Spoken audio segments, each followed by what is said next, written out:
is called inheritance. That's number 2. Right. What's inheritance? Who wants to take a stab at what inheritance is? Anyone wants to take a stab? Properties of one class will acquire the properties of another. Yeah. So basically you've got, some people call it parent-child or superclass and subclass. So you've got, I don't know, let's say for example employee, like I said, and then you've got a manager. A manager is a type of employee.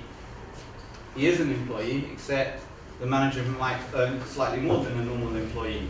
He'll earn maybe a bonus or something. So instead of like repeating everything like int, number and string, employee name, you would inherit it.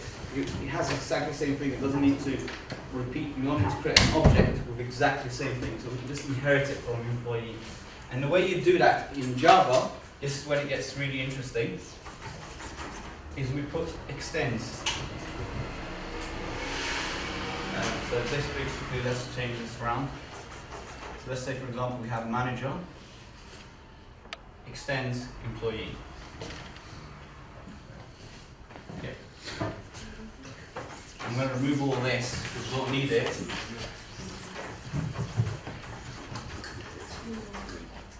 And all the manager has is something called double, which I said is the type, has double bonus. So he earns a bonus at the end.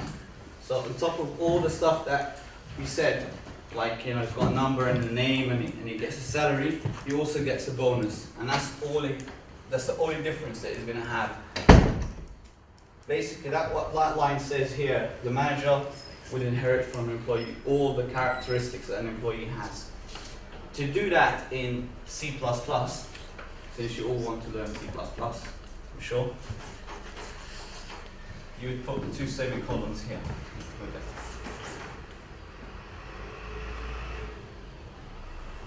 That's the only difference between the Java and C++. You do it that way. Okay? And obviously at the end, or when you open that semicolon, the curly brace, you put semicolon at the end. So it's just minor stuff that you need to learn. If you're doing it in C#, you put 1 semicolon. Just exactly the same way up here. We got interface, employee, NS object. You going to say something about us now? No, he was asking for What does that say next to double? bonus. Bonus. Well, it could be anything, you know, whatever extra stuff that a manager would have. Yeah. Everyone okay? I'm just rushing a bit, so I've got 5 minutes left, and then we'll start model view controller. So that's basically the inheritance. You got